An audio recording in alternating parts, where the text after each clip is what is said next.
بچے بوڑھے خواتین کو تو نشانہ بنایا ہی جا رہا تھا، لیکن ہم نے اب دیکھا ہے کہ وہ محفوظ ٹھکانے جن کو ہم اسپتال کہتے ہیں، جہاں پہ مریضوں کا علاج کیا جاتا ہے، ان کو بھی ٹھکانہ بنایا جا رہا ہے۔ آج تک انسانیت کے درمیان جتنے بھی قوانین جنگوں کے رہے ہیں، ان میں ایسا کہیں بھی اس چیز کی اجازت نہیں ہے کہ آپ اسپتالوں پر، علاج گاہوں پر، غیر متحرک افراد پر، بچوں کے اوپر، لاجئین کے اوپر، مہاجرین کے اوپر، پناہ گزینوں کے اوپر آپ حملے کر دو۔ غزہ کی عوام حماس کے ساتھ ہے اور وہ اس حملے سے متفق ہے۔ آپ صرف غزہ ہی کی تو چھوڑیں، پورے ہول فلسطین کی میں بات کریں کہ دوسرا جو حصہ ہے جو غزہ سے ہٹ کر ایک کٹ آف ہے، دوسری طرف ہے، اس کے لوگ بھی حماس کے ساتھ ہیں۔ یا عالمی برادری یہاں تک معاملات جانے دے گی؟ یہاں سے بیانات چلتے رہ گئے مذمتی، اور دیکھیے، اسرائیل دنیا کا جو دل کر رہے گا وہ کرتا رہے گا۔ اصول، ضمیر، قانون، انصاف، اور دوسری طرف ہے طاقت۔ جہاں بھی اصولوں کی جنگ ہوتی ہے طاقت کے ساتھ، ایک بہت بڑا علمیہ تاریخ کا سبق یہی ہے کہ طاقت ہی جیت جاتی ہے۔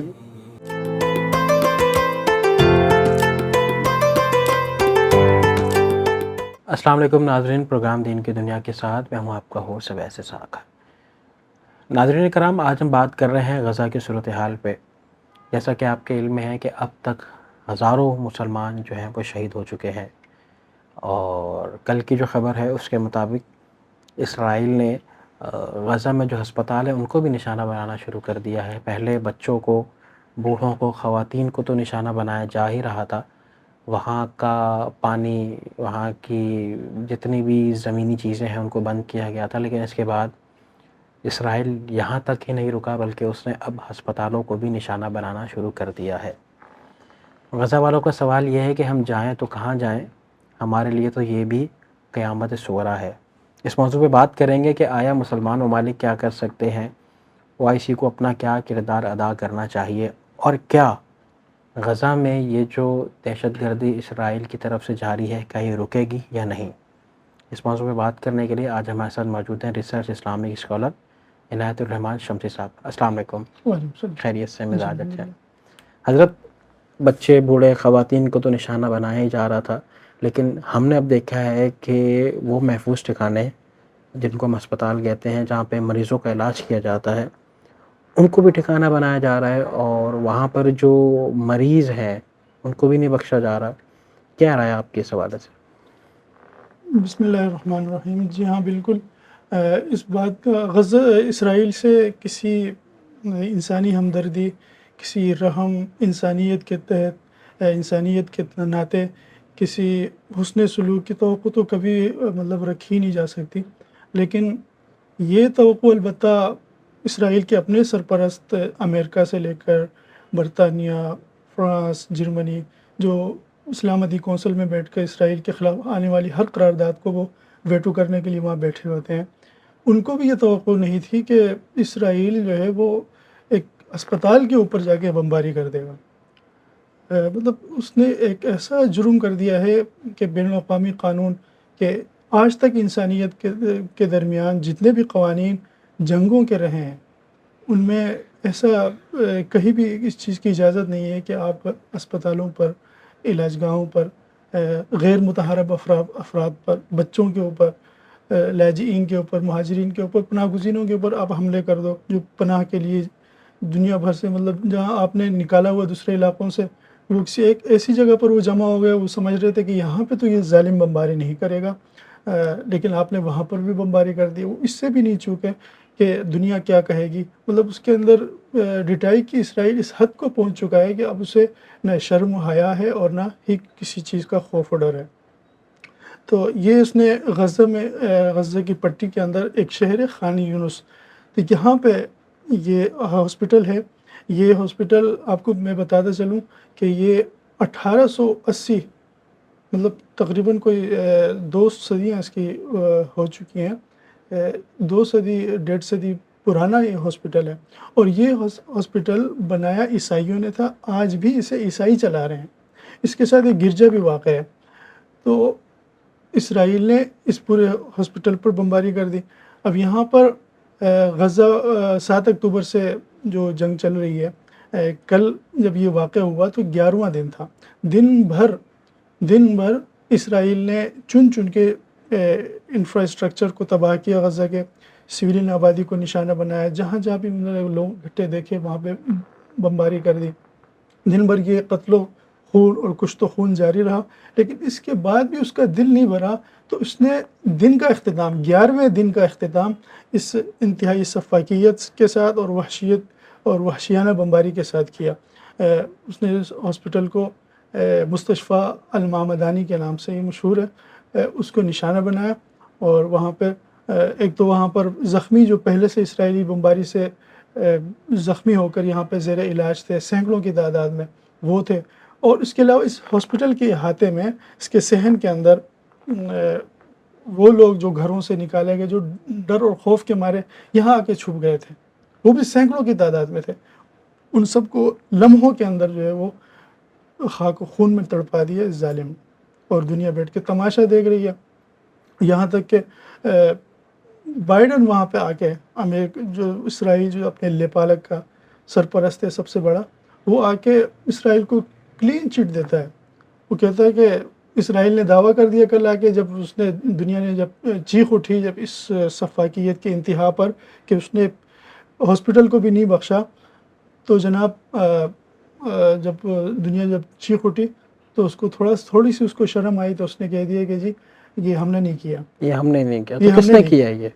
جی اس نے اسرائیلی ٹویٹر پر اسرائیلی فوج کے ترجمان نے وہ اس کا دعویٰ ہے کہ جی یہ حماس کے ساتھ غزہ کی پٹی کے اندر ایک اور مزاحمتی تنظیم ہے اسلامی جہاد کے نام سے، وہ حماس سے بھی پرانی تنظیم ہے، اور حماس بھی اس سے نکلی ہے، حماس کی مدر تنظیم ہے۔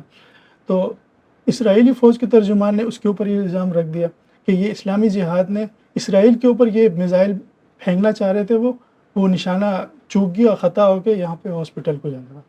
مطلب ایک اس کو آپ کیا کہیے کہ ایک ظلم کے ایک انتہا ہے، اس پر قتل کے اوپر لاش کے اوپر قتل کر کے انسان کی لاش کے اوپر کھڑا ہو کے وہ الزام، وہ مقتول ہی کو اس کا الزام لگانے والی بات ہے کہ میں نے نہیں قتل کیا، بلکہ مقتول خود چل کے جو ہے وہ بندوق کی گولی کا نشانہ بن گیا۔ اب اس ساری صورتحال میں حضرت سوال یہ پیدا ہوتا ہے کہ آنے والے دنوں میں، جیسے آپ نے کہا 11واں دن ہے، آنے والے دنوں میں کیا یہ بمباری رکے گی؟ کیا غزہ کے مسلمانوں کو کیا پرسان حال آپ دیکھ رہے ہیں آنے والے دنوں میں؟ غزہ کی صورتحال یہ ہے کہ غزہ 2006 سے مکمل سیج ہے، مکمل محاصرہ ہے۔ آپ غزہ کا جغرافیہ اٹھا کر دیکھیں، اس کے 3 اطراف میں اسرائیل ہے، شمال مشرق اور جنوب مشرق، اور مغرب میں مکمل مغرب، شمال مغرب اور مغرب کے سائڈ میں میڈیٹرینین سی ہے، بحر متوسط ہے، پورا ایک لمبا سمندر ہے، دور دور تک سمندر ہی سمندر، پیچھے اسرائیل، اوپر اسرائیل، نیچے اسرائیل، نیچے جنوب میں چند کلومیٹر کی ایک رفح کا علاقہ ہے، وہ مصر ایجپٹ کے ساتھ وہ اس کی سرحد ملتی ہے۔ بس یہ 3 اطراف سے مکمل طور پر سیج ہے۔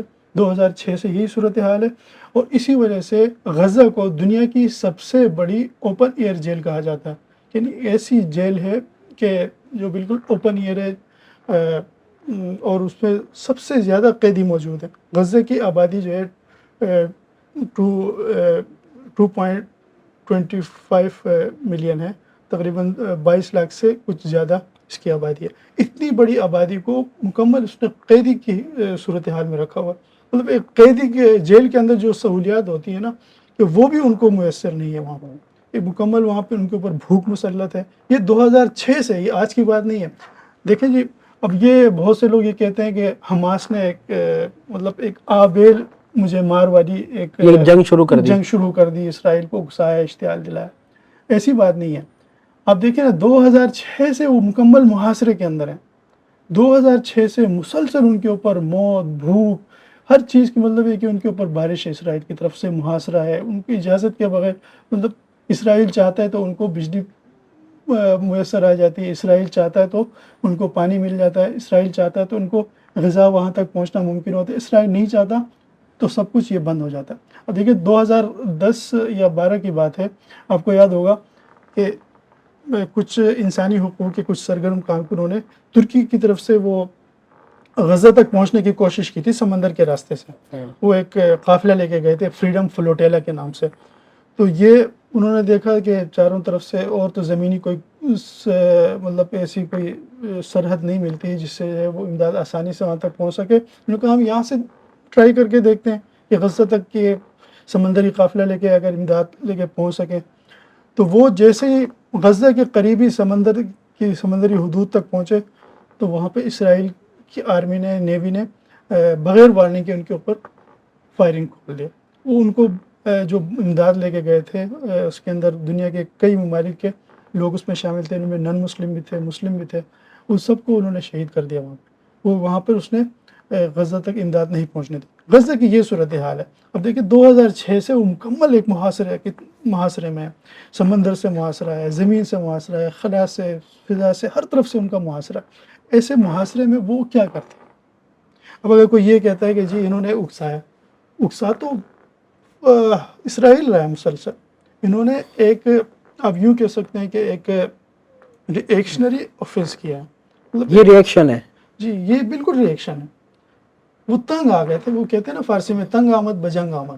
وہ آپ نے بالکل ان کو ایک بندے کو اٹھا کے آپ نے دیوار سے لگا دیا ہے تو وہ کیا کر سکتا ہے؟ آخر میں وہ کچھ نہ کچھ تو کرے گا نا، وہ اپنی جان بچانے کے لیے، سانس لینے کے لیے. تو حماس نے جو کچھ کیا وہ یہی تھا.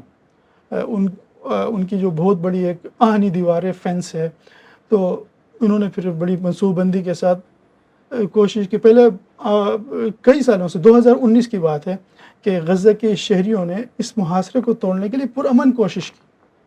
وہ ریلیوں کی صورت میں احتجاج کرتے ہوئے وہ اس جو فینس سے گزرگاہ اسرائیل کی طرف جہاں پہ گزرنے کا راستہ ہے وہاں تک وہ پہنچنے، لیکن انہوں نے اسنائپر وہاں پہ کھڑے کر دیے تھے. وہ قریب آتے ہی ان کو شوٹ کر دیتے تھے. ایک پرامن ان کو بھی آپ کوششوں کو بھی آپ ناکام بنا رہے ہیں کہ وہاں سے نکلنے کے لیے کوشش کر. وہاں مریضوں کی اتنی بری صورتحال وہاں پہ 2006 سے یہ کیفیت ہے. کینسر کے مریض، انتہائی مہلک امراض میں شکار. وہ غزہ میں جو تھوڑی بہت جو ہے ابتدائی انیشلی جو ہیلتھ کی سہولیات ہیں ان سے ہٹ کر ان کے اوپر پھر جب مزید جب بیماری بڑھ جاتی ہے تو ان کو پھر لامحالہ طور پر مریض کو منتقل کرنے کی ضرورت ہوتی ہے بڑے ہاسپٹلس میں. وہاں پہ میسر نہیں ہے سہولیات، تو ان کو یا پھر اسرائیل لے کے جانے پھر یا پھر مصر کی طرف لے کے جانے. تو اسرائیل وہاں پہ غزہ سے انتہائی مشکل صورتحال سے دوچار، اذیت کی صورتحال سے دوچار مریضوں کو بھی اجازت نہیں دیتا کہ وہ اسرائیل کی طرف موو کریں یا ویسٹ بینک کی طرف موو کریں. اب دیکھیں نا ایک جو ویسٹ بینک فلسطین کی موجودہ آپ اگر گوگل پہ دیکھیں تو ظلم کی انتہا یہ ہے کہ آپ گوگل میں آپ فلسطین سرچ کریں گے تو آپ کو فلسطین نظر ہی نہیں آئے گا. دنیا کے نقشے سے فلسطین کا وجود نہیں ہے. اب وہاں پہ اسرائیل ہے.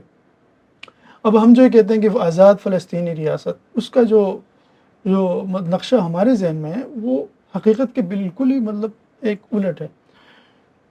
وہاں پہ فلسطین کی دو خطے ہیں. فلسطین کے دو بڑے حصے ہیں. ایک حصہ غزہ ہے، دوسرا ویسٹ بینک غرب اردن کہلاتا ہے.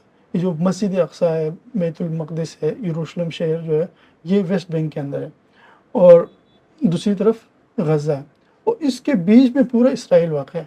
یہ ایسا ہی ہے جیسے ہمارا مشرق پاکستان تھا، بیچ پہ سمندر تھا، بیچ میں سمندر ہے، بلکہ انڈیا ہے اور کیا نام ہے کئی ملکوں سے. مطلب ہم سری لنکا سے جا کے پروازوں کے ذریعے وہاں سے وہاں تک آتے تھے. خلیج بنگال سے گزر کے آپ کو جانا پڑ رہا تھا. مطلب کچھ ایسی کیفیت انہوں نے بنائی ہوئی ہے. ان کا 2006 سے پہلے تو کچھ صورتحال یہ تھی کہ وہ آپس میں ان کے روابط ہوتے تھے، وہ آنا جانا بھی لگا رہتا تھا. لیکن 2006 کے بعد سے مکمل سیز کی کیفیت ہے. 2006 میں یہ ہوا تھا کہ اقوام متحدہ نے بلکہ ایک امریکہ کے ایک سابق صدر ہیں، ان کی کوششوں سے یہ ہوا تھا کہ وہاں فلسطین کے اندر آزادانہ انتخابات کیے جائیں، فیئر الیکشن کروائے جائیں. تو فیئر الیکشن جب ہوئے تو اس کا نتیجہ وہی ہوا جیسے پاکستان کے اندر کہا جاتا ہے کہ ایک ہی الیکشن فیئر ہوا ہے جس نے پاکستان کو 2 ٹکڑے کر دیا. بالکل ایسا ہی. 1970 کا الیکشن تھا. تو وہاں پہ انہوں نے کہا کہ ہم فیئر الیکشن کر دیں. جب فیئر الیکشن کروایا تو وہاں پہ حماس جیت گئی. حماس وہاں بھی جیت گئی، ادھر بھی جیت گئی، غزہ میں بھی جیت گئی، غرب اردن کے اندر بھی جیت گئی. تو اب وہ ان کے لیے مشکل صورتحال پیدا ہو گئی کہ اب کیا کریں. کہ اب وہ حکومت اس کو حماس کو دینا وہ ان کے لیے ممکن نہیں تھا، وہ بڑا ڈرتے ہیں ان سے۔ تو اس وقت اسماعیل ہنیہ صاحب جو ابھی اس حماس کے پولیٹیکل بیورو کے جو سربراہ ہیں، پولیٹیکل ونگ کے، وہ حماس نے ان کو وزیر اعظم چنا، لیکن چند دن وزیر اعظم رہے۔ پھر محمود عباس صاحب جو ابھی ہیں پی ایل او کے، یاسر عرفات صاحب مرحوم، ان کی پارٹی کا تسلسل ہے، انہوں نے ان کی حکومت ختم کر دی ہے۔ اسرائیل نواز ہیں، ان کے اوپر مختلف الزامات ہیں۔ تو اس کے بعد سے اسرائیل نے ان کو حماس کو ووٹ دینے کے انتقام میں پورے غزہ کو جو ہے 2006 سے مکمل ان کو سیز کر رکھا ہے، ان کا محاصرہ کر رکھا ہے۔ تو 7 اکتوبر کو جو ہوا وہ حماس کا ری ایکشن تھا، جو 2006 سے مسلسل جو ظلم و ستم یک طرفہ طور پر جو اسرائیل ڈھاتا آ رہا تھا، یہ اس کا ری ایکشن تھا۔ اب سوال حضرت یہ پیدا ہوتا ہے کہ اب ان حالات میں حماس کیا کرے گی جب معاملہ اس نہج تک آ چکا ہے کہ حماس ریٹیلیٹ کرے گی، یا حماس کا اسرائیل نے وجود ختم کر دیا ہے؟ دیکھیں جی، اس حماس اور اس کی جو بردر دوسری تنظیم ہے جیسے اسلامی حزب اللہ ہے اور بھی ہیں، فلس میں ان کی بات کروں جو ان اچھا کے ساتھ ایرانی نہیں وہاں آپ پر کر رہے، ٹھیک ہے، مطلب جو وہاں پہ موجود ہیں، حزب اللہ لبنان کے اندر ہے، تو وہ اسرائیل کے وجود کو سرے سے وہ تسلیم نہیں کرتے۔ اب اسلامی جہاد ہے، وہ ان کا حماس کے ساتھ اختلاف اس بنیاد پر ہے کہ حماس کہتی ہے کہ اسرائیل کے ساتھ جہاں ضرورت ہو وہاں پہ سیاسی بات چیت، سفارتی بات چیت، سفارتی چینل بھی استعمال کرنے سے، لیکن جو اسلامی جہاد جو تنظیم وہ سختگیر ہے، وہ کہتی ہے کسی بھی صورت میں اسرائیل کے ساتھ کوئی وہ بات چیت کی ضرورت نہیں ہے، یہ ایک ناجائز اور قابض ریاست ہے، اس کا وجود ختم ہونا چاہیے۔ اب ان کی پوزیشن تو یہ ہے، وہ اسرائیل کو تسلیم نہیں کرتے۔ اب انہوں نے جو حملہ کیا ہے وہ یہ سوچ کر ڈو اینڈ ڈائی کی پوزیشن ہے ان کے لیے کہ مرو یا مر جاؤ۔ لیکن اس میں ایک سوال ہے نا حضرت، کیا اس غزہ کی عوام حماس کے ساتھ ہے اور وہ اس حملے سے متفق ہے؟ دیکھیں، ہم فلسطین، آپ صرف غزہ ہی کی تو چھوڑیں، پورے ہول فلسطین کی میں بات کریں کہ دوسرا جو حصہ ہے جو غزہ سے ہٹ کر ایک کٹ آف ہے دوسری طرف ہے، اس کے لوگ بھی حماس کے ساتھ ہیں۔ اچھا، جی، 2006 میں ظاہر انہوں نے اپنا فیصلہ دے دیا تھا انتخابی جمہوری طریقے سے۔ اب یہ ہے نا کہ حماس کی آگے کی حکمت عملی کیا ہو سکتی ہے یا کیا ہوگا آگے آنے والے دنوں میں، آپ کیا دیکھ رہے ہیں؟ بظاہر تو یہاں پر دو باتیں ہیں، ایک تو یہ کہ اسرائیل کے عزائم کیا ہیں، دوسرا ہے کہ حماس کیا کرنے جا رہی ہے۔ حماس کا تو یہ کہ وہ یہ فیصلہ مطلب ہے کہ جو ظاہر ہو رہا ہے عرب میڈیا کے اندر جو چیزیں آ رہی ہیں وہ یہ کہ اب کیا ہے کہ ہمارے پاس اور کوئی آپشن نہیں ہے سوائے لڑنے کی۔ اس کا نتیجہ چاہے کچھ بھی برآمد، وہ اس سے مطلب نتیجے کے اوپر نہیں ہے۔ وہ کہتے ہیں ہمیں یا عزت کی موت ملے گی، ٹھیک ہے، یا پھر ہمارا قبضہ اسرائیل چھوڑ دے گا۔ یہ دو باتیں ان کے سامنے کہ ہمارے لیے اور کوئی تیسری چیز نہیں ہے۔ تو ان کے لیے تو کوئی مطلب راستہ صاف ہے۔ اب اسرائیل کا عزائم بظاہر یہی ہے کہ وہ اس حملے کو بنیاد بنا کر، اس کو جواز بنا کر، وہ غزہ اسٹرپ کو، غزہ انکلیو کو مکمل ہتھیانا وہ چاہتا ہے۔ اور اسی لیے اب دیکھیں، یہ جب جیسے ہی حملہ شروع ہوا، دوسرے تیسرے دن جو ہے امریکن فارن منسٹر جب طرف پہنچ گئے وہاں پہ، حمایت کا اعلان کیا، بیڑی بیڑا بھی دے سیکرٹری دیا آف اسٹیٹ جی بلنکن صاحب فوراً جو ہے سب سے پہلے اسرائیل پہنچے۔ اسرائیل پہنچنے کے بعد وہ خطے کے دوسرے ملکوں کی طرف گئے، وہ ایک پیغام لے کر گئے تھے، اسرائیل کا بیانیہ لے کر گئے تھے۔ اسرائیل یہی چاہ رہا ہے کہ غزہ کو بالکل خالی کر دیا جائے، مطلب یہاں کے جو 22 لاکھ سے زائد جو آبادی ہے فلسطینیوں کی، وہ اس شہر سے مکمل ایوکشن کرے، بالکل ان کو ایکسپل کر دے، یہاں سے نکال دے، اور اس کو وہاں پر جو ہے وہ جس طرح دوسرے علاقوں کو اس نے قبضہ کر لیا، اس اسٹرپ کو بھی وہ ہتھیا لے۔ تو اس لیے وہ مسلسل بمباری کر رہا ہے کہ وہ چھوڑ کر تربتر ہو جائیں یا مر جائیں، کسی طرح یہ علاقہ ہمارے ہاتھ آ جائے۔ تو امریکہ کے ذریعے وہ یہ چاہ رہا تھا کہ غزہ کی آبادی کو یہاں سے نکال کر مصر کے اندر جو رفح علاقہ ہے، رفح شہر ہے، یہ مصر اور فلسطین غزہ کے درمیان بٹا ہوا ہے۔ اس کا ایک حصہ غزہ کے اندر ہے اور اس کا جنوبی حصہ جو ہے وہ مصر کے اندر ہے۔ تو اور یہ مکمل طور پر جو یہ خطہ ہے جزیرہ کیا نام ہے صحرائے سینا کا علاقہ ہے. تو اس کا منصوبہ ہے کہ غزہ کے جتنے بھی باسی ہیں یہاں سے چھوڑ کر سینا میں آباد ہو. لیکن مصر اب مختلف مصر کے اوپر تنقید بھی ہو رہی ہے کہ اس نے رفح کی کراسنگ کو گزرگاہ کو بند کیا ہوا ہے، وہ اسرائیلیوں وہ غزہ کے باشندوں کو آنے نہیں دے رہا. دراصل یہ بہت اچھا اقدام ہے مصر کا. اس کے اوپر دوسرے مطلب جو کچھ پروپیگنڈوں سے متاثر ہو کر لوگ سیسی کی حکومت پر، مصر کی حکومت پر تنقید کر رہے ہیں، لیکن مصر کا یہ اقدام جو ہے بہت حکمت سے بھرپور ہے، بصیرت سے بھرپور ہے. مصر کا خیال یہ ہے اور بالکل درست ہے کہ اگر ہم نے رفح کی گزرگاہ کو کھول دیا اور سب ادھر آ گئے تو یہ تو پھر اسرائیل کا کام آسان ہوگا. اسرائیل چاہتے ہی یہی ہے کہ غزہ کے باشندے پورا وہاں سے انخلا کر دیں اور وہ علاقہ کو قبضہ کر دیں. تو اسی لیے اس نے اپنا بارڈر اس نے بڑی سختی کے ساتھ بیٹھ کے بند کر کے رکھا ہوا. تو یہی میں یہی بتانا چاہ رہا تھا کہ اسرائیل کا مقصد اس جنگ سے یہی ہے کہ پورا غزہ کو ہڑپ کر دے. کیا تو کامیاب اب ہو جائے گا؟ کیا عالمی برادری یہاں تک معاملات جانے دے گی؟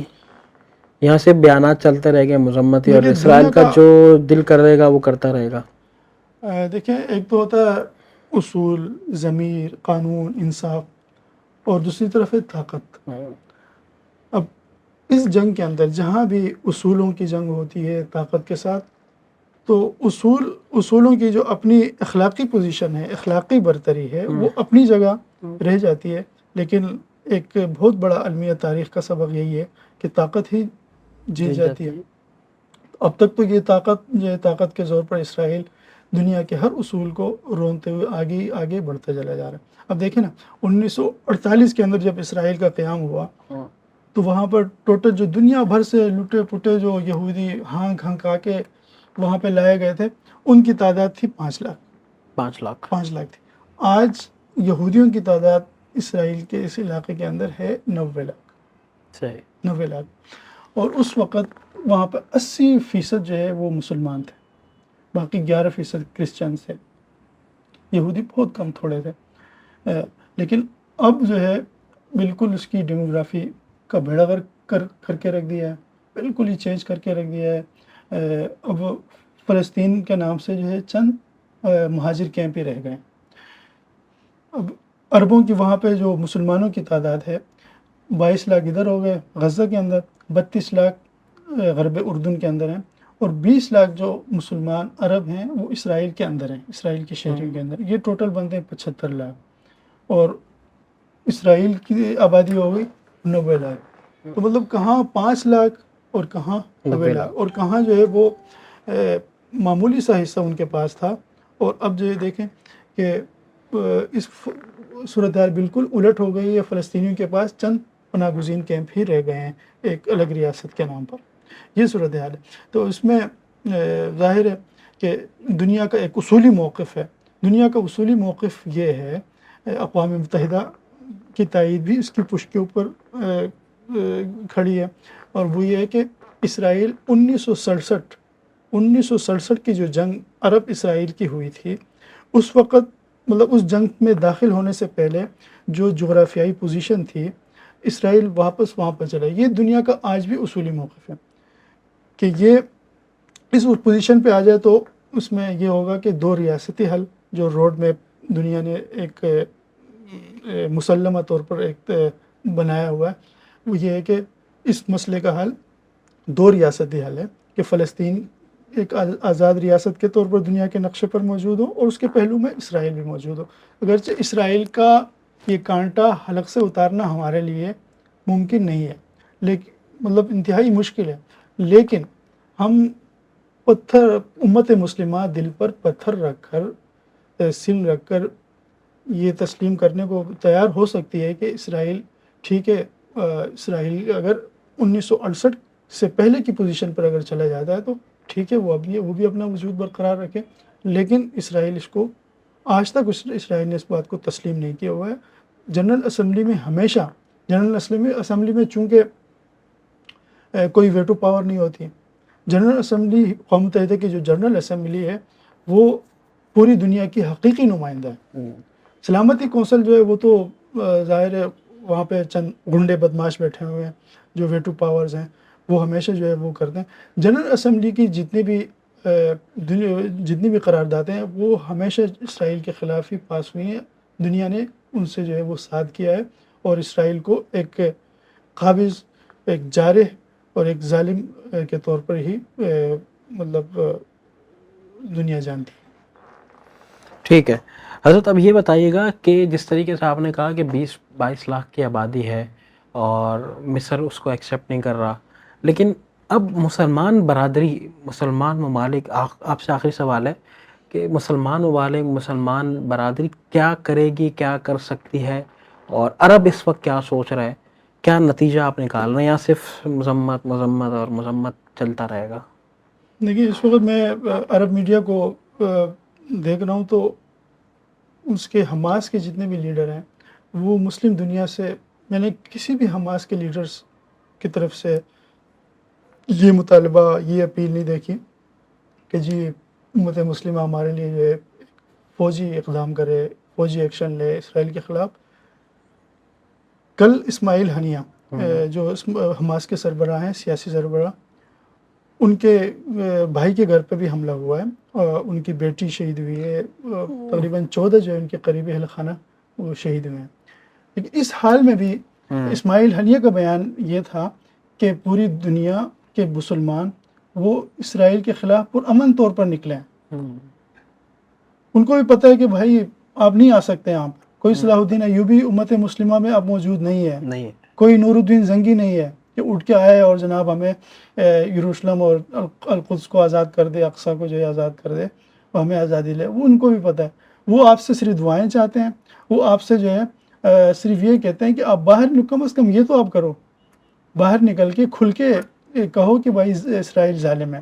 وہ یہی کہہ رہے ہیں، باقی وہ اپنی جنگ لڑ رہے ہیں۔ جہاں تک عربوں کی بات ہے، ظاہر ہے وہ فوجی طاقت ان کے پاس بھی نہیں ہے، اور اس کا کوئی ان کے پاس عملی طور پر اگر دنیا کے موجودہ نظام کو دیکھا جائے تو ان کے اوپر کوئی ایسا جواز بھی نہیں ہے کہ جا کے اس پہ اسرائیل پہ وہ کے خلاف وہ کوئی عسکری اقدام کریں، لیکن سفارتی طور پر ان کی کوششیں جاری ہیں۔ اب اس امریکی وزیر خارجہ جب سعودی عرب پہنچے، وہ اسرائیل کا پیغام ہی لے کر اس اسرائیل کے موقف کے لیے وہ زمین ہموار کرنے کی نیت سے وہ گئے تھے، لیکن وہاں پہ محمد بن سلمان نے ان کو گھنٹوں ان کو انتظار کروایا، ان سے پہلے ملاقات سے انکار کیا۔ وہ ہفتے کے دن گئے تھے، ان کا خیال تھا کہ آج ہی ان کی ملاقات ہو جائے گی، لیکن ملاقات محمد بن سلمان نے نہیں کی امریکی وزیر خارجہ سے۔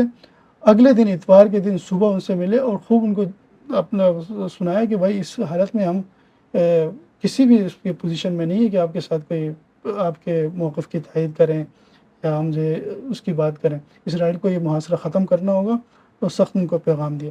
اور یہی وجہ کہ وہ امریکی وزیر خارجہ ناکام لوٹے، اب وہ بائیڈن کو دوبارہ آنا پڑا۔ لیکن کل بائیڈن کو وہ آج اسرائیل صبح پہنچے ہیں، تو آج ہی ان کی عمان کے اندر، اردن کے دارالحکومت عمان کے اندر، مصر، اردن اور فلسطینی صدر، ان چاروں ان کی ایک بیٹھک ہونی تھی، ملاقات ہونی تھی، لیکن جیسے ہی یہ اسرائیل نے ہسپتال کو نشانہ بنایا تو اردن کے بادشاہ نے مذاکرات ختم کر دیے، کیونکہ اس حالت میں ہم بائیڈن کا ہم ویلکم نہیں کر سکتے، ان کے ساتھ کوئی بات چیت نہیں ہوگی۔ تو یہ ان کی سفارتی سطح پہ ظاہر یہ ایک بہت بڑا ری ایکشن ہے۔ امریکہ کو، اسرائیل کو اس کی بھی توقع نہیں تھی، لیکن بہرحال وہ جتنا ان سے ہو سکتا ہے سفارتی سطح پہ وہ کر رہے ہیں۔ اور اب امت مسلمہ کے لیے، عربوں کے لیے خاص طور پر ظاہر ہے کہ غزہ اس وقت ایک ریڈ لائن بن چکی ہے۔ تو یہ خطرہ ہے کہ اگر اسرائیل اپنے عزائم کو آگے بڑھنے کے لیے وہ آگے بڑھا، اس نے زمینی فوج داخل کر دی غزہ کے اندر، اور صفایا کرنے کا جو اس کا منصوبہ ہے اس کو اگر عملی جامہ پہنانے کا اس نے آغاز کر دیا، تو ایران نے بھی کہا ہوا ہے پورے خطے کو لے گی، اور اس سے بہت خطرہ یہی ہے کہ یہ آگے وہ کسی بہت بڑی جنگ کا اور بہت بڑی انسانی تباہی تک جو ہے وہ کو محیط ہو جائے گی۔ بہت بہت شکریہ حضرت، آپ نے اس موضوع پہ بات کرنے کے لیے آپ تشریف لائے۔ ناظرین، اسی کے ساتھ اپنے میزبان اویس اسحاق کو دیجیے اجازت، انشاءاللہ آپ سے ملاقات ہوتی ہے بہت جلد۔ اللہ حافظ۔ تازہ ترین خبریں، تحقیقاتی رپورٹس اور اسٹاک مارکیٹ کے حالات، کھیلوں کی خبریں، شوبز اور سوشل میڈیا ٹرینڈز صرف ایک کلک کی دوری پر۔ ایم ایم نیوز کی اپلیکیشن ڈاؤن لوڈ کریں اور باخبر رہیں۔